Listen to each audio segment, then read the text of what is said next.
ഷിയസ്റ്റിനി ഷിയസ്റ്റിനി ഇവിടെ നമ്മളാരും വാർ മോങ്കറിങ് നടത്തുന്നില്ല. നമ്മളാരും ഇവിടെ യുദ്ധത്തിന് വേണ്ടി കൊതിക്കുന്നില്ല. നമ്മളാരും ഇവിടെ സാധാരണ പാകിസ്ഥാനികളുടെ രക്തം കൊതിക്കുന്നുമില്ല. അതുകൊണ്ട് ഏതെങ്കിലും തരത്തിലുള്ള യുദ്ധവിരുദ്ധ സാഹിത്യത്തിന് ഇവിടെ അത്രത്തോളം പ്രസക്തി ഈ സമയത്തുണ്ട് എന്ന് എനിക്കറിയില്ല. നമ്മളാരും യുദ്ധ കൊതിയന്മാരും അല്ലല്ലോ ഷിയസ്റ്റിനി ഇവിടെ. പക്ഷേ നമുക്ക് ഉറപ്പിക്കേണ്ട ഒരു കാര്യമുണ്ട്. ഇപ്പോൾ അവിടുത്തെ വ്യാജങ്ങൾക്ക് പിന്നാലെ വ്യാജം തള്ളിവിടുന്ന അവിടുത്തെ ഉടായ്പ്, അവിടുത്തെ ഫേക്കായിട്ടുള്ള ഈ പറഞ്ഞ സൈബർ ഹാൻഡിലുകൾ പോലും അവരുടെ ഒരു നിരപരാധി ഒരു സിവിലിയൻ കൊല്ലപ്പെട്ട കാര്യം പറയുന്നില്ല, കള്ളം പറയുന്നില്ല. അക്കാര്യത്തിൽ അങ്ങനെ ഉണ്ടായിട്ടില്ല. നമുക്ക് നഷ്ടപ്പെട്ടത് ബൈസരൺ വാലിയിൽ 26 പേർ, അവിടെ പൂഞ്ച് മേഖലയിൽ 16 പേർ, 42 പാവങ്ങൾ നമുക്ക് നഷ്ടമായി. നമുക്കിനി ഒരു നിരപരാധിയുടെ ചോര ഇവിടെ അസീം മുനീറിൻ്റെ ദുഷ്ടബുദ്ധിയിൽ ഒഴുക്കാൻ കഴിയില്ല. 1000 ഗഡ് ഡോക്ടർ എന്ന് പറയുന്ന രാഷ്ട്ര ശരീരത്തിൽ പിന്നെയും വെട്ടയപ്പിച്ച് ചോര വാർത്തിരിക്കാൻ നമുക്കിനി കഴിയില്ല. ശ്രീ കേണലിസ്റ്റിനി, ഇനി നമുക്ക് സമാധാനമായി ഒരു ടൂറിസ്റ്റ് കേന്ദ്രത്തിൽ പോയി ഒരു ചായ കുടിച്ചിരിക്കാൻ കഴിയില്ല. എപ്പോൾ വരും അസീം മുനീറിൻ്റെ ബോംബ് എന്ന് ഭയന്നിരിക്കാൻ നമുക്ക് കഴിയില്ല. നമുക്കിനി സമാധാനമായിട്ട് ഈ രാജ്യത്ത് ജീവിക്കണം. ഇത് അതിനുള്ളൊരു അവസരമാണ് ഷിയസ്റ്റിനി. അവരുടെ വ്യോമ പ്രതിരോധ സംവിധാനങ്ങൾ തകർത്തിരിക്കുന്നു. അത് ലാഹോറിൽ മാത്രമല്ല സിയാൽകോട്ടിലും ഉണ്ടായിട്ടുണ്ട്. പാകിസ്ഥാനായിട്ട് അവരുടെ ശവക്കുഴി തോണ്ടാനുള്ള ഒരുക്കത്തിലാണ് എന്ന് തോന്നുന്നുണ്ടോ ഷിയസ്റ്റിനി? തീർച്ചയായിട്ടും ശ്രീ ഹാഷ്മി പറഞ്ഞ കുറെ കാര്യങ്ങൾ അത് ശരി തന്നെയാണ്. അതായത് അവർ തന്നെ അവരുടെ ഒരു ഗ്രേവ് യാർഡ് ചെയ്തുകൊണ്ടിരിക്കുക എന്ന് വേണമെങ്കിൽ നമുക്കത് പറയാൻ പറ്റും. തീർച്ചയായിട്ടും. കാരണം ഇന്ന് നമ്മളെ ഭാരതത്തിൽ പണ്ട് എല്ലാവർക്കും ഒരു ആശങ്ക ഉണ്ട്. അതായത് മനുഷ്യൻ ഒരു വിലയില്ല, അല്ലെങ്കിൽ ജീവൻ പോയി കഴിഞ്ഞാൽ ഒരു വിലയില്ല എന്നുള്ളൊരു തോന്നൽ നമുക്കുണ്ടായിരുന്നു ഒരു കാലത്ത്. പക്ഷെ ഇന്ന് അങ്ങനല്ല. ഇന്ന് ഓരോ ജീവനും, ഭാരതത്തിന്റെ ഓരോ പൗരന്മാരുടെ ജീവനും നമുക്ക് വിലപ്പെട്ടതാണ്.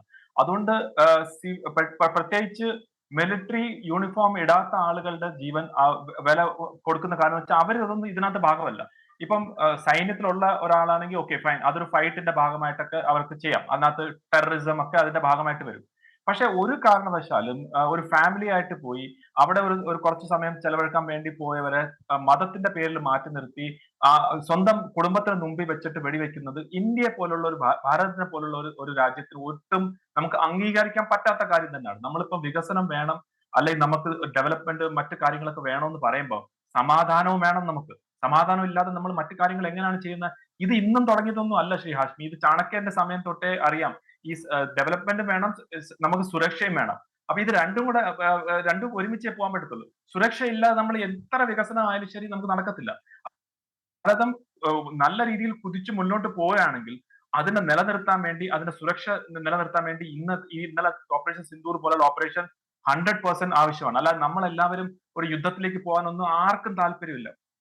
ഒരു ഇന്ത്യനും അത് ഏറ്റവും ഹയസ്റ്റ് ലെവലിൽ തൊട്ട് ഏറ്റവും സാധാരണക്കാർ ആളുകൾക്ക് ആർക്കും താല്പര്യമില്ല ഭാരതത്തിന് ഒരു യുദ്ധത്തിലേക്ക് പോകാൻ. പക്ഷെ നമ്മളെ സുരക്ഷ നമുക്ക് ചെയ്യണ്ടേ? അതിനുവേണ്ടി നമ്മൾ ചെയ്യേണ്ട ആക്ഷൻസ് നമ്മൾ എടുത്തേ പറ്റൂ. അങ്ങനെ എടുത്ത ഒരു ആക്ഷന്റെ നോക്കൂ എന്താണ് പറ്റിയെന്ന്. ഇന്നലെ ആ ഓഫീസേഴ്സ് 2 പേരും, കാരണം സോഫിയ ഖുറേഷിയും വിംഗ് കമാൻഡർ വ്യോമിക സിംഗും വളരെ വ്യക്തമായിട്ട് ആ ബ്രീഫിംഗ് ഓപ്പറേഷൻ സിന്ദൂർ കഴിഞ്ഞ് പറഞ്ഞു, ഇത് സിവിലിയൻസിനെ ടാർഗറ്റ് ചെയ്യുന്നതല്ല, ഇത് മിലിറ്ററി ടാർഗറ്റ്സ് അല്ല, ഇത് ഭീകരവാദത്തിന് എഗെയിൻസ്റ്റ് ആയിട്ടുള്ള വളരെ സ്പെസിഫിക് ആയിട്ടുള്ള ഇന്റലിജൻസ് ബേസ്ഡ് ആയിട്ട് ഓപ്പറേഷൻ ആണ്. എന്നിട്ട് അവർ അതിന്റെ കൂടെ ലൈൻ കൂടെ ആഡ് ചെയ്തു, ഇത് നോൺ എസ്കലേറ്ററി ആണ്, ഞങ്ങൾ ഇതിനെ അടുത്ത ലെവലിലേക്ക് കൊണ്ടുപോകാൻ താല്പര്യമില്ല എന്ന് പറഞ്ഞു. അപ്പൊ അത് കഴിഞ്ഞിട്ടാണ് ഇന്ന് രാവിലെ പാകിസ്ഥാൻ ഇത്രയും അറിഞ്ഞിട്ട് പോലും, ഇങ്ങനെ ഒരു രീതിയിൽ നിന്നിട്ട് പോലും നമ്മുടെ 15 മിലിറ്ററി ഇൻസ്റ്റലേഷൻസിനെ അവര് ഡ്രോൺസും മിസൈൽസും വെച്ച് ടാർഗറ്റ് ചെയ്യാൻ വേണ്ടി ഒരു ശ്രമം നടത്തിയത്. ഒന്ന് ആലോചിച്ച് നോക്കും. നമ്മൾ അവരുടെ മിലിറ്ററി തൊട്ടില്ല, അവർ നമ്മളെ മിലിറ്ററി ടാർഗറ്റ്സിന് വേണ്ടി ഇങ്ങോട്ട് വരികയാണ്. അത് നമ്മുടെ എഫക്റ്റീവ് ആയിട്ടുള്ള എയർ ഡിഫൻസ് സിസ്റ്റം ഉണ്ടായതുകൊണ്ട്, S-400 ആയാലും ശരി മറ്റ് സിസ്റ്റം ഉണ്ടായതുകൊണ്ട് ഒരൊറ്റ മിസൈൽ അല്ലെങ്കിൽ ഡ്രോൺ നമ്മളെ ഒന്നും ചെയ്തില്ല. പക്ഷെ അതിന് വേണ്ടി തിരിച്ച് നമ്മൾ വീണ്ടും ഒരു സ്ട്രൈക്ക് ചെയ്തു. ആ സ്ട്രൈക്കിന്റെ ഭാഗമായിട്ടാണ് ലാഹോറിലെ എയർ ഡിഫൻസ് സിസ്റ്റം എടുത്തു കളഞ്ഞത്. ഇപ്പൊ രാവൽപിണ്ടിയിലെ ഡ്രോൺ ഒക്കെ എവിടെ നിന്നാണ് വന്നതെന്ന് നമുക്ക് അറിയാൻ പറ്റില്ല. കാരണം പാകിസ്ഥാന്റെ ഉള്ളിൽ തന്നെ ധാരാളം പ്രശ്നം നടക്കുകയാണ്. ബലൂചിസ്ഥാന്റെ ഫൈറ്റേഴ്സ് വെച്ച് ചെയ്യുന്നുണ്ട്, അല്ലാതെ പഷ്തൂന്റെ ആളുകളുണ്ട്, തെഹ്രീക്ക് താലിബാൻ പാകിസ്ഥാനുണ്ട്. അപ്പം എന്താ പറയുക, ഈ ഒരു പ്രശ്നത്തിനിടയ്ക്ക് ആരൊക്കെ അവരുടെയൊക്കെ അജണ്ടാസ് നടപ്പാക്കുന്നത് നമുക്കറിയത്തില്ല. പക്ഷെ ഒരു കാര്യം ക്ലിയർ ആണ്, ഇന്നത്തെ പ്രസ് മീറ്റിംഗിലും ഇതേ കാര്യം തന്നെ വീണ്ടും പറഞ്ഞു. നിങ്ങൾ എന്താണോ ചെയ്തത് അതേ പ്രൊപ്പോർഷനിൽ ഞങ്ങൾ തിരിച്ചു ചെയ്തിട്ടുണ്ട്. ഞങ്ങൾ വീണ്ടും പറയുന്നു, ഞങ്ങൾ ഇത് എസ്കലേറ്ററി ചെയ്യാൻ ഉദ്ദേശിക്കുന്നില്ല. ഞങ്ങളെ ഭീകരവാദത്തിന് എഗെയിൻസ്റ്റ് ആയിട്ടുള്ള ഒരു ആക്ഷൻ എടുത്തു. ഇത് കഴിഞ്ഞിട്ടും പാകിസ്ഥാൻ സൈന്യം പഠിച്ചില്ലെങ്കിൽ അത് സത്യം പറഞ്ഞാൽ അതപ്പോ അവർ ഈ ഒരു വേറൊരു ഓപ്പറേഷൻ സിന്ദൂർ ഇൻ പ്രോഗ്രസ് ആണ്. ഈ ഓപ്പറേഷൻ ഒരു ദിവസം കൊണ്ട്, ഇന്നലത്തെ കൊണ്ടോ ഇന്നുകൊണ്ടോ തീർന്നില്ല. ഇത് നമുക്ക് എപ്പോഴും അവർ ചെയ്യുന്നു അതിന്റെ രീതിയിലേക്ക് റെസ്പോണ്ട് ചെയ്യാൻ പറ്റുന്ന രീതിയിൽ തന്നെയാണ് ഈ ഓപ്പറേഷൻ പൊയ്ക്കൊണ്ടിരിക്കുന്നത്. അതുകൊണ്ടാണ് ഇന്ന് കേണൽ സോഫിയ ഖുറേഷിയും colonel wing commander Vyomika Singh ഇന്ന് കോമ്പാറ്റ് ഡ്രസ്സിലേക്ക് വന്നത്. അപ്പൊ ആ കോമ്പാറ്റ് ഡ്രസ്സിന്റെ അർത്ഥം തന്നെ ദേ ആർ ഇൻ ഓപ്പറേഷൻ. അതായത് അതിനകത്ത് യാതൊരു സംശയമില്ല. അപ്പൊ അത് തന്നെയാണ് പ്രൈം മിനിസ്റ്റർ പറഞ്ഞത്. ദിസ് ഇസ് ഒരു ഒറ്റ ദിവസം കൊണ്ടുള്ള കഴിയാന്നുള്ള ഓപ്പറേഷൻ അല്ല.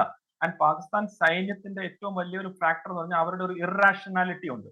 അതായത് ബാക്കിയുള്ളവരെല്ലാം ബുദ്ധിപരമായിട്ട് ചിന്തിക്കുമ്പോൾ അവർ ഒരു രീതിയിലും ബുദ്ധിപരമായിട്ടല്ല, നാളത്തെ ഭവിഷ്യത്തിൽ നോക്കിയിട്ടല്ല അവർ ഇന്ന് പ്രവർത്തിക്കുന്നത്. അത് അവരുടെ ചരിത്രം തന്നെയാണ്. കാർഗിൽ പ്ലാൻ ചെയ്തപ്പോൾ കാർഗിൽ കഴിഞ്ഞിട്ട് എന്ത് ചെയ്യും, അല്ലെങ്കിൽ കാർഗിലിന്റെ ഫെയിലിയർ ആയ എന്താവും എന്നുള്ള ഒരു ചിന്തയും അവർക്കില്ലായിരുന്നു. ഓരോ പ്രാവശ്യവും അവർ പാകിസ്ഥാനെ കുറിച്ച് പറയാറുണ്ട്, അവർ ഏറ്റവും ബെസ്റ്റ് ഇനിഷ്യേറ്റേഴ്സ് ആണ്. തുടങ്ങുന്ന വളരെ ഗ്രാൻഡ് ആയിട്ട് തുടങ്ങും. പക്ഷെ അത് കഴിഞ്ഞാൽ പിന്നീട് അവർക്ക് എങ്ങനെയാണ് ഹാൻഡിൽ ചെയ്യണമെന്ന് അറിയത്തില്ല. ഇപ്പോഴും അവരുടെ ഈ ഓപ്പറേഷൻസിനൊക്കെ തരുന്ന സൂചന അത് തന്നെയാണ്. അവർക്ക് എന്ത് ചെയ്യണമെന്ന് അറിയാത്ത രീതിയിലാണ് അവർ ലൈൻ ഓഫ് കൺട്രോളിൽ പാവപ്പെട്ട സിവിലിയൻസിനെയാണ് ടാർഗറ്റ് ചെയ്യുന്നത്. ഊരി ആ ഏരിയയിൽ, പുഞ്ച് ഏരിയയിലൊക്കെ അവർക്ക് വേണമെങ്കിൽ അവിടെയും ആർമിയെ മാത്രം ടാർഗറ്റ് ചെയ്യാം. പക്ഷെ അതല്ല, അവർ റേഞ്ച് എക്സ്റ്റെൻഡ് ചെയ്തിട്ട് അവിടുത്തെ സലാമാബാദ് എന്നൊക്കെ പറയുന്ന സ്ഥലത്തും അല്ലെങ്കിൽ ആ ഏരിയയിലുള്ള അവിടെയാണ് ടാർഗറ്റ് ചെയ്യുന്നത്. അതുപോലെ തന്നെ കുപ്വാഡയിൽ എന്താ പറയുക, ചോക്കി ബല്ല് വരെയുള്ള സ്ഥലത്ത് അവർ ടാർഗറ്റ് ചെയ്യുന്നുണ്ട്. അപ്പം കൃത്യമായിട്ട് സൈന്യത്തിനെ നേരിടാൻ പറ്റത്തില്ല. അവരുടെ ഹാൾമാർക്ക് അല്ലെങ്കിൽ അവരുടെ സ്പെഷ്യാലിറ്റി എന്ന് പറഞ്ഞാൽ സിവിലിയൻസിനെ ടാർഗറ്റ് ചെയ്യുക. ആ സിവിലിയൻസിനെ ലൈൻ ഓഫ് കൺട്രോളിലായാലും ശരി, ഭീകരവാദമായാലും ശരി, അതാണ് അവരുടെ സ്റ്റൈൽ.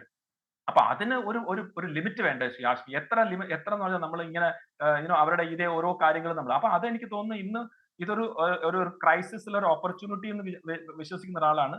ഈ പഹൽഗാം എന്നുള്ള ക്രൈസിസിനെ നമ്മൾ ഈ ഒരു ഭീകരവാദത്തിന്റെ എഗെയിൻസ്റ്റ് ആയിട്ടുള്ള നമ്മളെ അടുത്ത ലെവൽ ഓഫ് ഓപ്പറേഷൻസിന്റെ ഒരു ഓപ്പർച്യൂണിറ്റി ആയിട്ടാണ് ഞാൻ കാണുന്നത്. ഒരു clear message Pakistan ISI and Pakistan സൈന്യത്തിന് ദാറ്റ് ഈ ഒരു രീതി ഇത് ഇനി കുറച്ച് എപ്പോഴും നിങ്ങൾക്ക് ഇങ്ങനെ ചെയ്യാൻ പറ്റത്തില്ല എന്നുള്ളതിന്റെ ഒരു മെസ്സേജ് ആണ് ഈ continued phase of operation Sindoor. അതായത് ഓപ്പറേഷൻ സിന്ദൂർ എപ്പം വരെ നമുക്ക് ആ ഡിറ്ററൻസ് കിട്ടുന്നില്ല, അത് അപ്പോഴും വരെ കണ്ടിന്യൂ ചെയ്യുന്നതെന്നാണ് എനിക്ക് തോന്നുന്നത്. അതിനകത്ത് പ്രത്യക്ഷനും അപ്രത്യക്ഷമായിട്ടുള്ള ഓപ്പറേഷൻ നടക്കുന്നുണ്ട്. അപ്രത്യക്ഷമായിട്ട് ധാരാളം കാര്യങ്ങൾ പാകിസ്ഥാന്റെ ഉള്ളിൽ നടക്കുന്നുണ്ട്. അത് പല കാര്യങ്ങളും നമുക്ക് പുറത്ത് പറയാൻ പറ്റാത്ത കാര്യമാണ്. മാത്രമല്ല ബലൂചിസ്ഥാൻ പ്രശ്നം ഇപ്പം പഹൽഗാമിന് ശേഷം വല്ലാതെ വർദ്ധിക്കുന്നുണ്ടല്ലോ. അപ്പോൾ നമുക്ക് നേരിട്ട് പറയാൻ കഴിയില്ല അത് ഏതെങ്കിലും ഇടപെടലുണ്ടോ എന്നുള്ള കാര്യം. പക്ഷേ അവർക്ക് എന്തെങ്കിലുമൊക്കെ ഇത്തരം കുതന്ത്രങ്ങൾ അറിയാമെങ്കിൽ ആ കുതന്ത്രങ്ക ബാപ്പ് ആണ് നമ്മൾ എന്ന് മാത്രം അവർ മനസ്സിലാക്കിയാൽ നല്ലത്. നമുക്ക് ഞാൻ അങ്ങയിലേക്ക് എത്താം സാർ.